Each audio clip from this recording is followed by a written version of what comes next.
What's up? It's Andrea. Today, we play intergalactic he said, she said.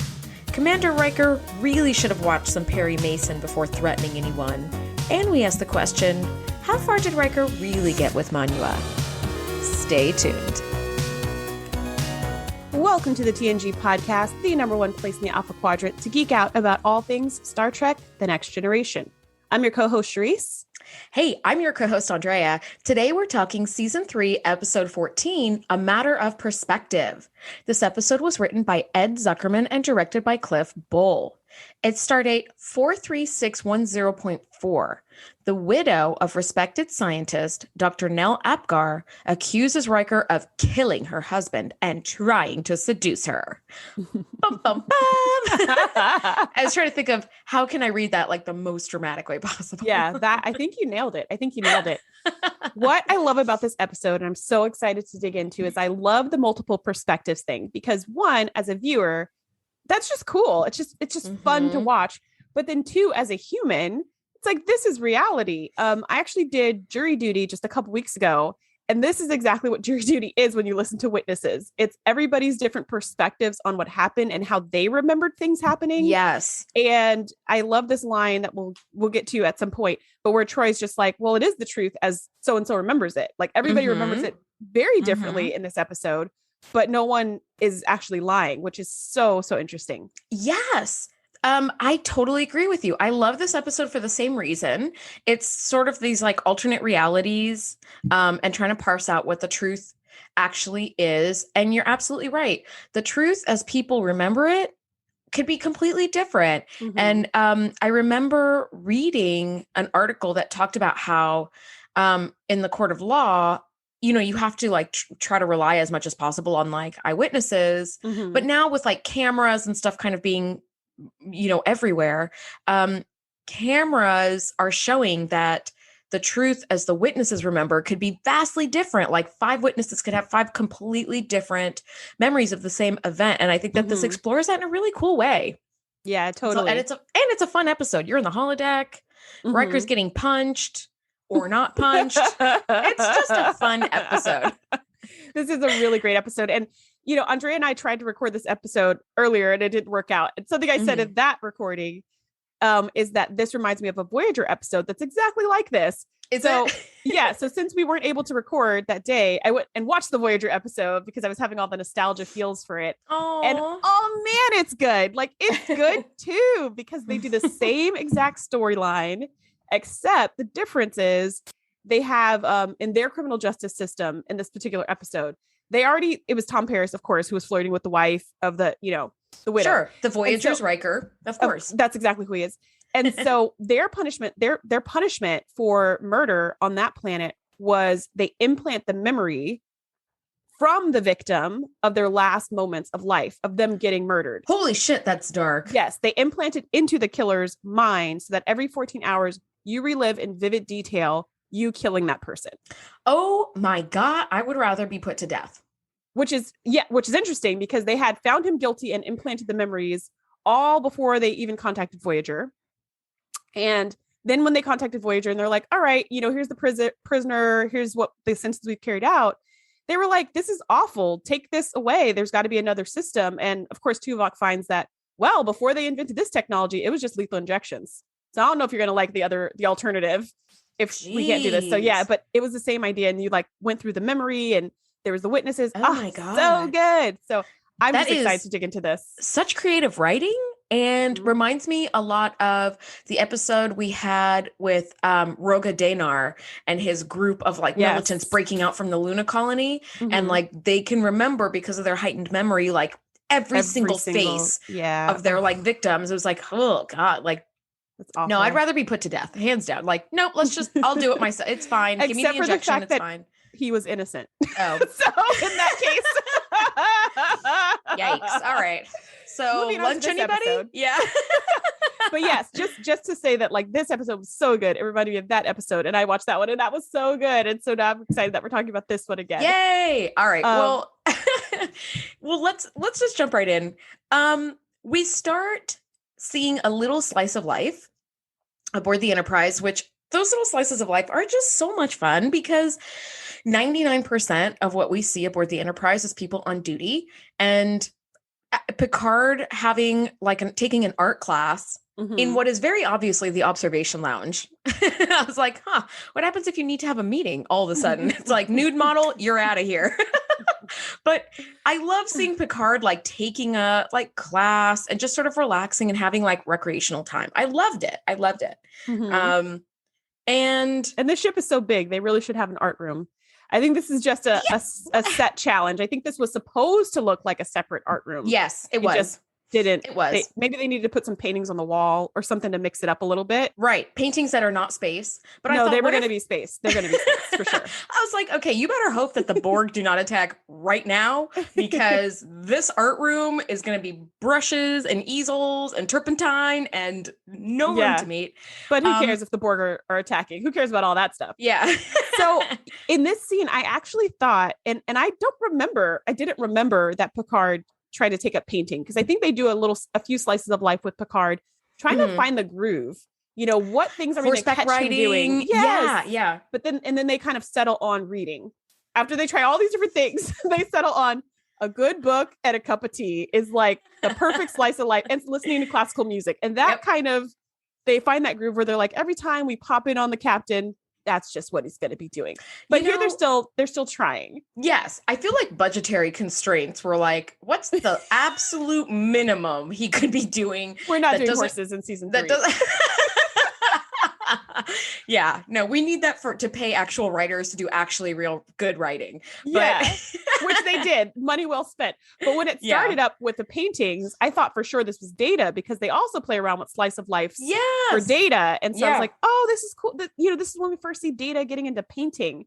But it was Picard. And I was like, oh, okay, I forgot about that. And then when Data and Picard are talking, and Data hesitantly gives him feedback, I was just like, oh, this is so good. It was so good. Okay, so exactly. So at this point, the slice of life still entails Picard doing some sort of activity that is not reading. And yes, he's painting based on a nude model. And poor Data has to come in and deliver some sort of news. And Picard is like, please, give me your feedback on the painting. Because Data was giving so much great feedback to the other artists that as he walked by. I see ensign so-and-so is perfectly replicating the blah, blah, blah method. So it's and then poor Data is stuck in what I call the ugly baby situation, where you have to give feedback, but you don't really want to say this is one ugly ass painting, or this baby is not cute. And I'm going to just go out on a limb and say this maybe isn't nice, but not all babies are cute. They're not all cute. They're not. I was an ugly baby. My mom told me right off the bat, which maybe she shouldn't have said. That was my earliest memory. Yeah. Yeah, I relive that memory every 14 hours. But no, I don't. But yeah, he's stuck with the ugly baby situation where he's trying to make the best out of a bad situation, but it's Data. So he's using the truth. And at some point, Picard is like, all right, you don't, going forward, you don't really need to give me any feedback on my artwork. That's okay. Yeah, which is great, which is funny, because Data's like, he didn't really want to give feedback in the first place. Yeah. Right. Because he's like, well, so this technique was used very poorly, and this other technique is really awful. And it's so funny to watch. It reminds me of, I took hip hop dance classes in LA years ago. Okay. And there was this one class, at the end of the class, one of the dancers was moving or something. And I guess they were kind of a close knit group. So the instructor was like, man, you've been so great over the years, seeing you grow and change and whatever. And he gave this great speech about how great this dancer was. And then he went through one by one and said something really amazing about each and every dancer. And then he got to me and he said, well, you tried. And I was like, thank you. And that was this moment. This moment was like, wow, Picard, this is Data going, you were great, and you were great, and you were great. And Picard, you tried. Yeah. I see that you tried to replicate the such and such method with very poor success. Yeah. Okay. So great. Poor Picard. Anyway. All right. So this is what's going on, though. Picard has to come to the bridge because they're at this space station, or the science station. So it's a small station. And a delivery of dicocilium has been dropped off. And Picard needs to come to the bridge to address it. And it's time for Geordi and Riker, who are the sole members of the away team on this space station, to come back. And Riker seems a little like, I'm ready to leave now about it. And they're like, well, that seems a little off. So Geordi beams back a little bit sooner than Riker. And they're like, Geordi, what's going on? And he's like, you know what? Ask Riker.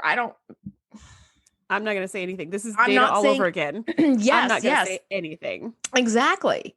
And Riker is beamed aboard, but in the middle of this beaming, the science station explodes. And this is, again, that amazing, like, transporter technology where the space station is blowing up for 45 minutes and Riker still hasn't beamed aboard, but then he comes aboard, like, all in one piece. And I believe I think O'Brien. There was... Oh gosh, was it O'Brien? I believe there was like some delay, right? Because the particles that are his matter was caught in the transporter beam during the explosion of high energy because they weren't able to just be like, boop, he's here. They were like, uh-oh, there was an explosion. I don't know if we got him. There was a while. Like, oh my gosh. Yeah, there was a good little wait. But then when he shows up, he doesn't know anything happened. He's just like, hey, how's it going, guys? And they're like, oh, thank God you're alive. Why wouldn't I be alive? Yeah. Like, how scary is that? The space station just exploded. Yeah. So we've got this like mystery on our hands. Geordi is hesitant to say anything about what happened at the station. Riker was like, get me out of here right now. It's like, what the fuck is going on here?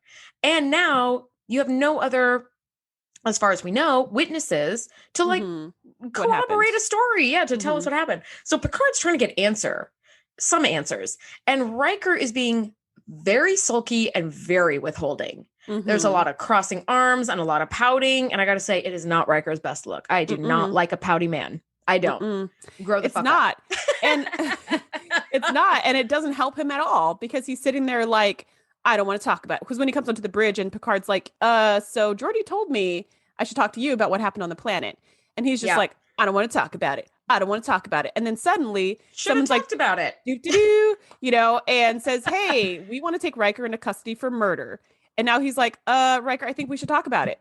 Right. Yeah. Like you should have said your side before this even happened, having nothing to do with criminal charges because you didn't know that was going to happen. But just because being forthcoming with your captain is really, really important.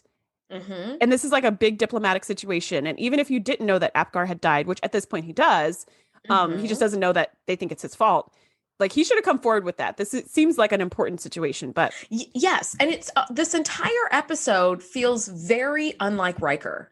We'll see later on, there's testimony from different sides. And either way, Riker was behaving sort of in a pretty inappropriate way, in a very un-Riker way. And then, at the beginning of this episode, he's sulky, he's withholding, he doesn't want to talk about it. Special investigator Cragg beams aboard the ship.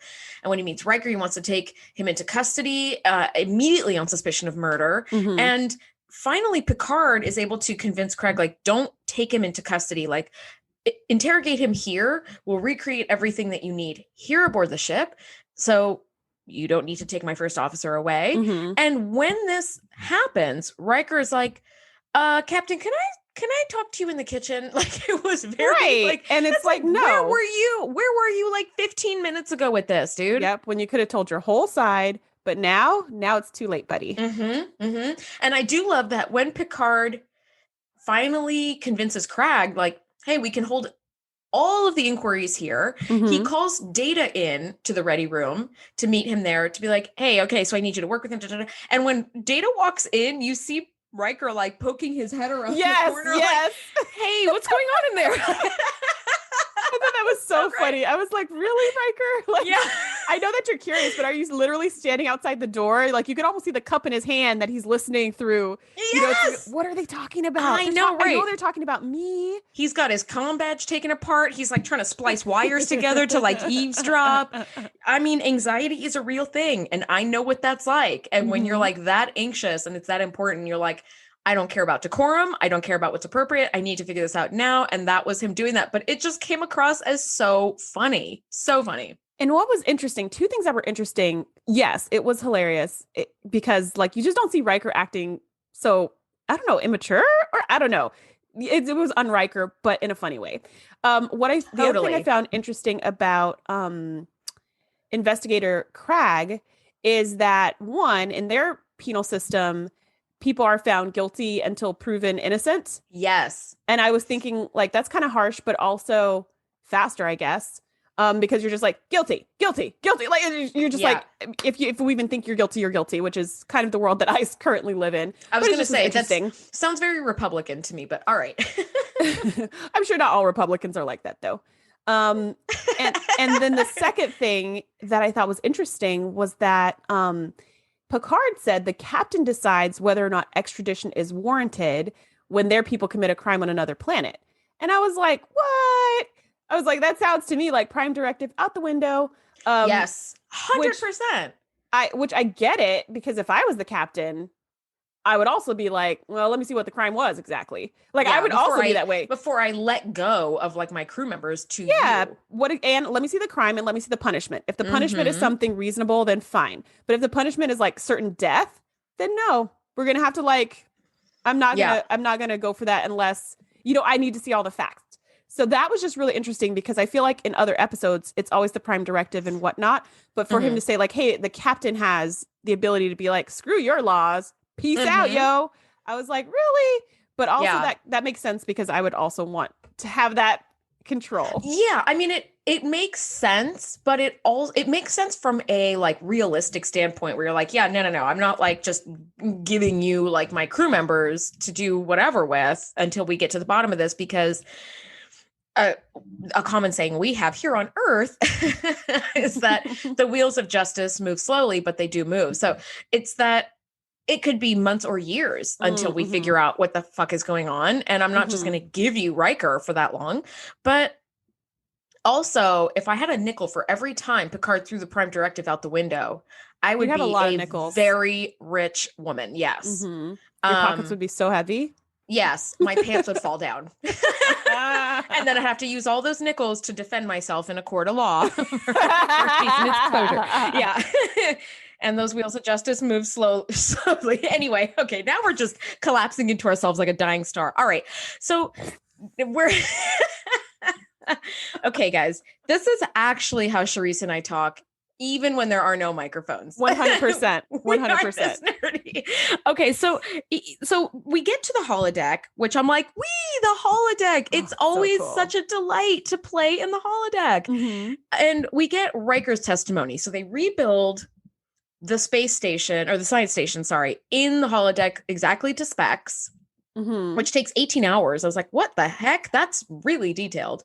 And so they take, which I also figured that's probably time to like collect everybody's testimony. But they start off with Riker's version. And on the Starfleet side, everybody was very professional. Dr. Apgar is very tense and standoffish about Starfleet popping in to like check on him. And his wife, Manua, wants to jump Riker's bones immediately. She's undressing him with her eyes, and haven't we all done that? And she makes a pass at Riker, and Apgar walks in and sees the whole thing and just falls apart. He smacks Manua, which I was like, ooh, domestic violence, even on TV, is really icky for me.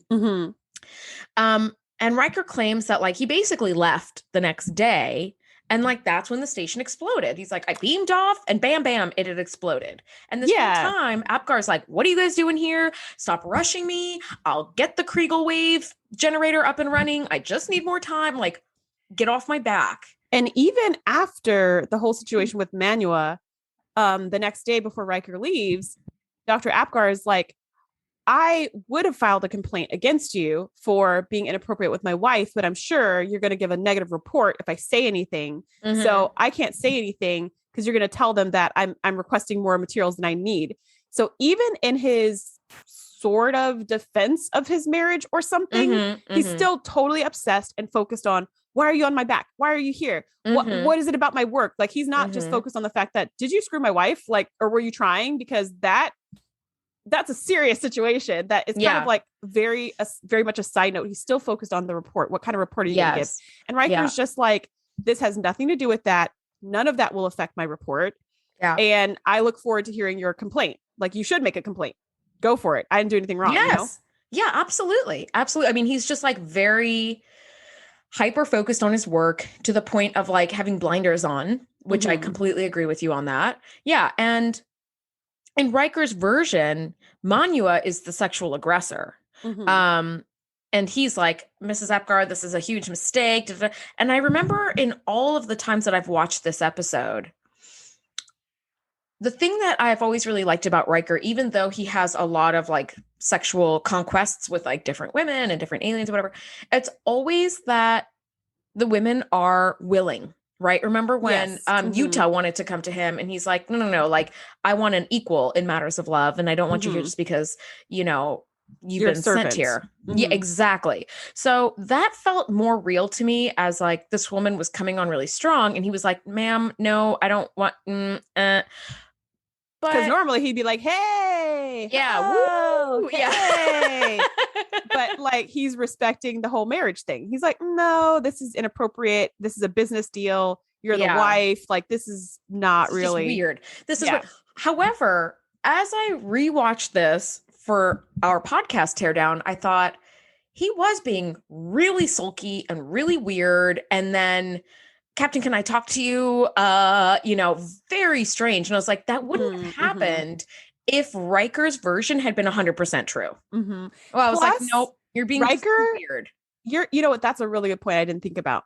Riker is also a flirt. So I think he would have totally flirted back with Manua because why wouldn't he? He always does. So if she's just like, I'm so glad you're here, he'd be like, well, thanks for showing me around. Like he would totally flirt with her. But when it came to sleeping together, he'd be like, nah, I don't think we should. Yes. Like that's what I don't think he'd be like, ma'am, please put on your clothes, ma'am. Please exit my room, ma'am. Like, I don't think he would be like that.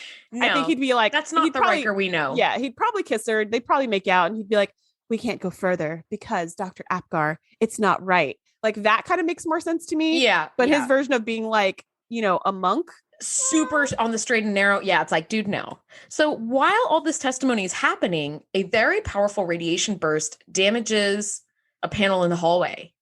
And Geordi and inexplicably Wesley go to investigate because there's no other engineers aboard the ship. And the Enterprise, we learn that the Enterprise doesn't have anything on board that could generate that kind of radiation. So they're like, damn, okay, whatever this radiation was, this is serious because it just like tore through an entire panel like it was like cooked pasta. Like, like nothing. Then we get to Manua's version of what happened aboard the science station. And I thought Manua was killed aboard the station, but turns out she had like left just before Riker left. So she survived. And here she's telling her story. So Dr. Apgar was the only one who had died. Exactly. Which is, you know, at least there's that. Yeah. Yeah. It's like, it's only one person. But in Manua's version, she and Dr. Apgar are like happily married and very in love. And Riker is this horn dog that just can't keep his eyes and his hands off of her. And he propositions her and he tries to rape her. And she's only saved from that because Dr. Apgar walked in and was like, what are you doing with my wife? And then tried to punch Riker and then got his ass handed to him. And as he's like, please don't hurt me or my wife, just leave.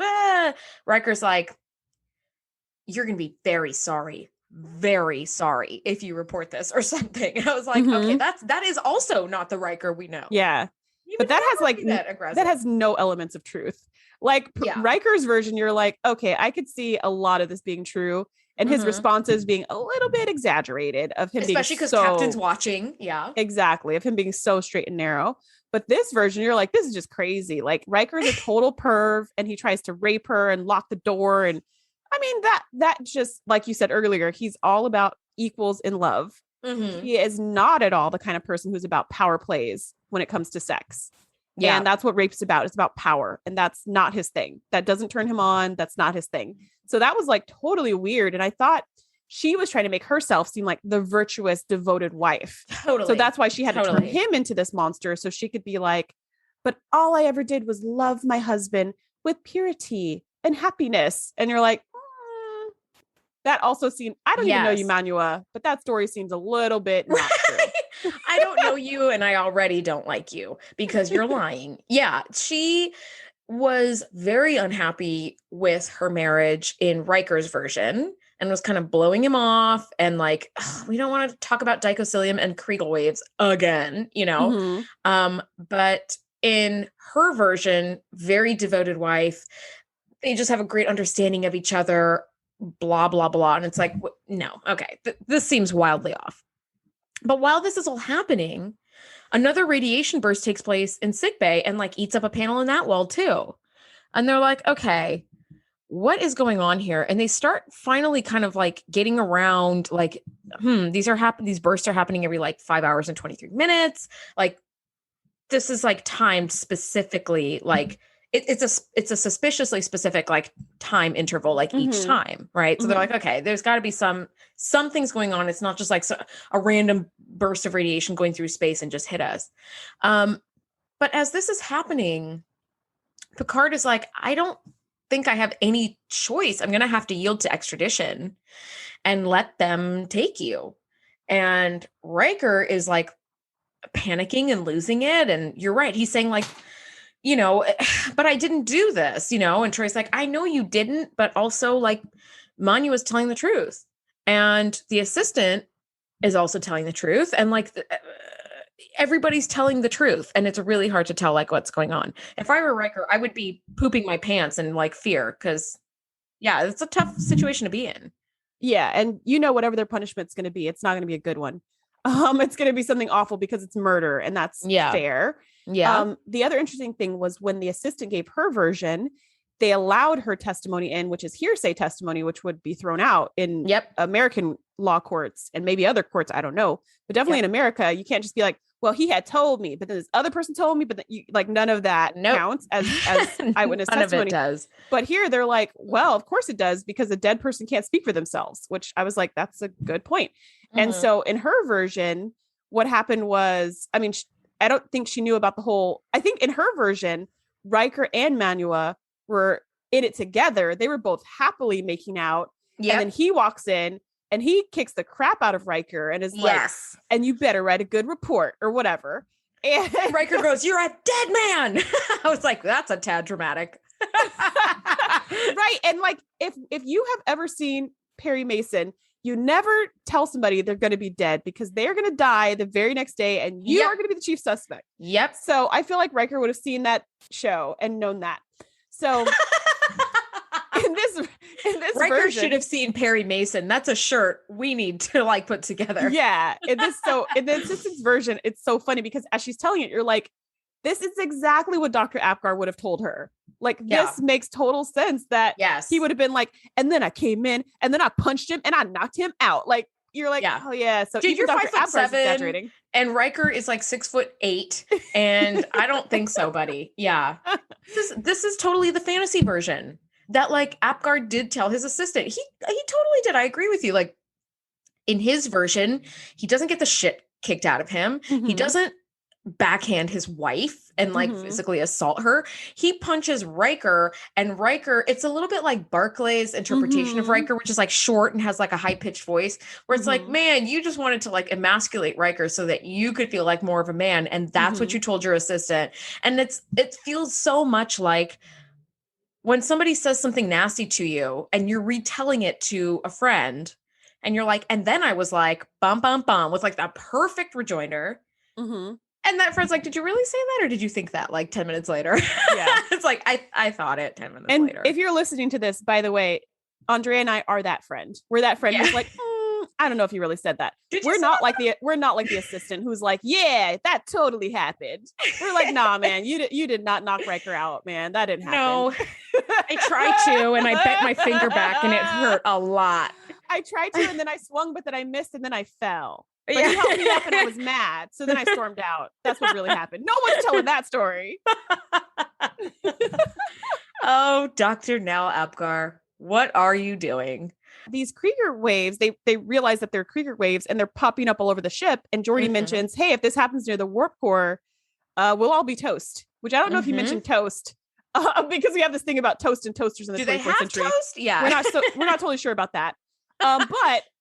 But basically that's what he said. And I was thinking that the first time this radiation stuff popped up, I was like, wait, what was that? And then when they were like, wow, it just melted through the bulkheads or whatever, I was like, this needs to be top priority. Like, yes, Yep. Riker, whatever, but like, and that's when Picard was like, we need to move out of orbit so that way we're protecting the ship. And that's when the inspector was like, no, you can't run away with my prisoner or whatever. But I was like, this is terrifying. Like, it's just popping up anywhere. What if it pops up in the warp core? What if it pops up where a body is standing? It could just be anywhere. And I felt like everybody was really like an nonchalant. external wall, like a bulkhead of the ship.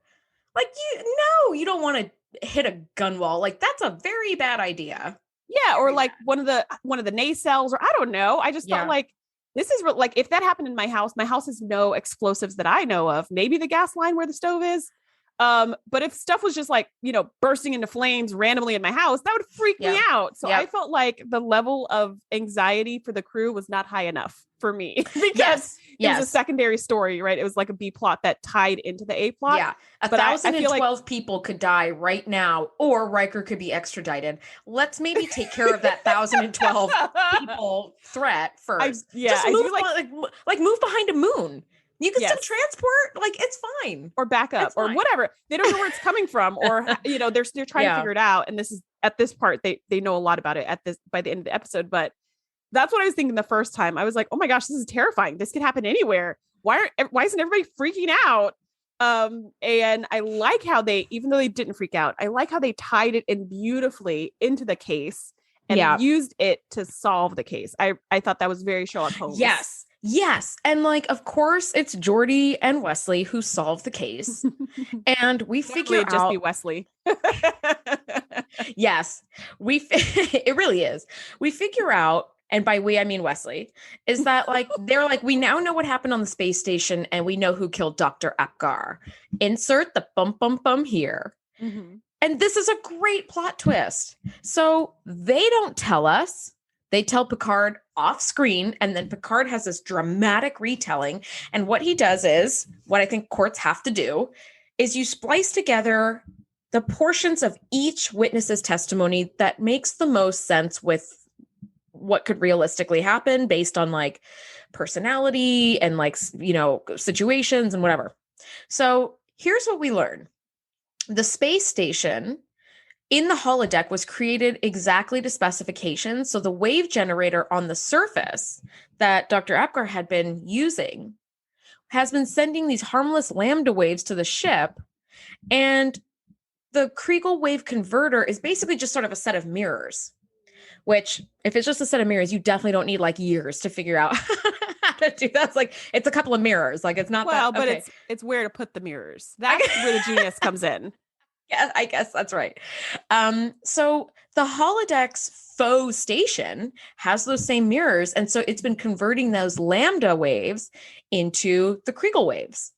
And they're like, okay, we're going to auto-synchronize the holodeck's testimony with the next incoming lambda wave that's coming from the generator that comes every 5 hours and 23 minutes or whatever it is. Mm-hmm. And like, this will tell us, like, if it explodes, now we'll have an idea of like what happened. So I love when Picard kind of splices together a little bit of Manua's testimony, a little bit of Riker's, and a little bit of the assistants. And we sort of piece together that Dr. Apgar was a rotten piece of shit. Okay. Just somehow did not make it into everyone's testimony. No, it made it into basically nobody's. Yeah. Except for maybe Riker's because he was standoffish, but like that's just social, social anxiety is a real thing. So I'm willing to forgive that. But this dude is categorically scummy. He's got this Kriegel wave converter that he says he hasn't dialed in yet, but it turns out he has. And he was going to sell it, to Starfleet, but they just wanted like a new power source. Mm-hmm. But he's like, okay, Manua has stood by me all this time, and I've been this like kind of asshole husband that's like not paid any attention to her, blah, blah, blah. Like, I will reward you beyond your wildest dreams. The amount that Starfleet was going to pay him for the Kriegel wave converter was not going to give any sort of rewards that he thought Manua deserved. Mm-hmm. Instead, he's like, I'll talk to the Ferengi, the Romulans, the Klingon, whoever. This can be a weapon source. So now he's basically, like a black market arms dealer. Mm-hmm. But like a really bad one because he's a scientist and not an arms dealer. Exactly. So he realizes that like he's ordering all this extra dicosilium like to something, his experiment, whatever that is, like bolster it, question mark. But when Starfleet came and started poking around, they were just doing like a friendly visit, but he was like, you know, he had the guilty conscience. He's like, oh crap, they're on to me, they're on to me, they're on to me. Riker was like, you know, I'm out of here, I'm leaving. And Apgar thought like, oh my God, Riker is on to me and he's going to report me and this is all over. So he decides he's going to kill Riker. So as Riker is beaming off, he deflects the energy from the Kriegel wave converter onto the transport beam just a little bit too late, thinking he's going to hit Riker. Instead, it bounces and that they'll off. think it was a transporter accident when Riker shows up on the Enterprise dead. Yes, when he doesn't show up at all. Exactly.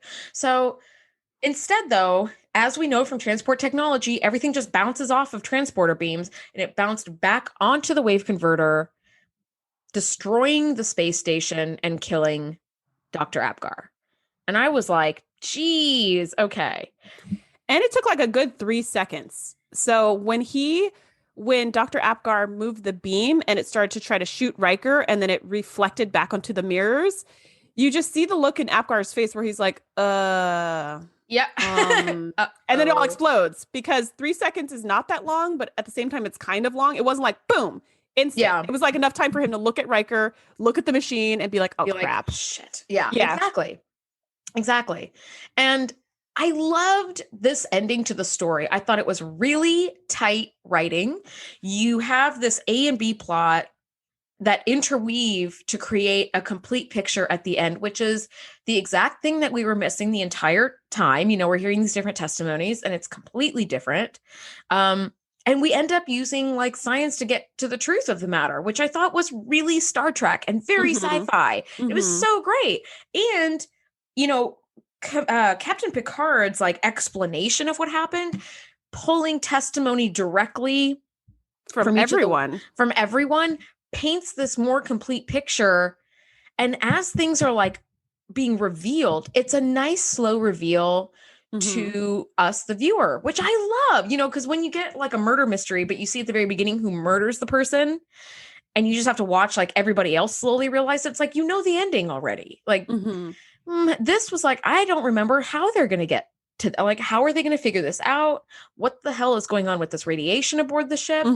I just thought like this was such a perfect ending and just like such a nice reveal. What did you think? You're so right. I didn't know either. Like and I've seen this episode a million times, but as Picard was unveiling it, Sherlock Holmes style, which I love Sherlock Holmes style. Yes. I was sitting there going, it's the best style. Yeah. I was sitting there going, I don't get it. Like, I still don't know what happened until he said, this is what happened. And this is what happened. And this is what happened. I was like, oh, but that was like the last few minutes. And unlike season 1, where they would reveal something in the last 2 minutes and you're like, wow, that really was not worth it.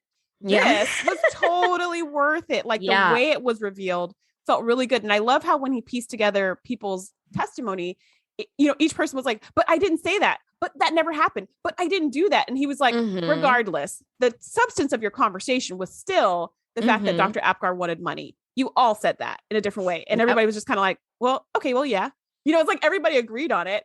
And then at the end, it was just incontrovertible. And the inspector was just like, well, all charges have been dropped. Boom. We don't even need to go to court on my planet. It's just like, all right, you know, and I was expecting Manua to be like, oops. But whatever. She should also be super sad because her husband just exploded. So I don't know. Yeah. Her husband, with whom she had either a really great relationship or a very like, but either way, trash relationship. Yeah. Yeah. Either way, who killed himself by trying to murder someone. Yeah. Like, he's not a great guy. No, he is trash. The dude is just trash. Yeah. Yeah. This is the classic, like, scientist becomes too obsessed with their experiment and then murder people who get in their way story. It's like, classic. Dude, okay. Yeah. Yeah. Well, I say classic because that kind of story has been done a bunch of times. Where, like, look at the terraforming episode where the guy was like, yeah, a bunch of my people have died. We need to keep going. Like, it's like, or the guy with his stupid egg who almost got the whole ship sucked into a star because he's like, but this is my life's work. Yeah, no. And murdered a bunch of like sentient aliens to try to get his stuff going. Yeah. Man, scientists get a really bad rap at Star Trek. Unless they're Wesley. Yeah, unless they're like cute, like 16-year-olds or 17-year-olds, then yeah. All right, Shereese, do you have any final thoughts on this episode before we wrap? Yeah, in my notes I wrote for my final thoughts that this episode is a commercial for the buddy system because you cannot trust Riker alone with anyone's wife ever again. That is like it's a PSA for the power of the buddy system. 100%. That was my big takeaway. What about you? Oh my God. I mean, my big takeaway was I love the reveal at the end.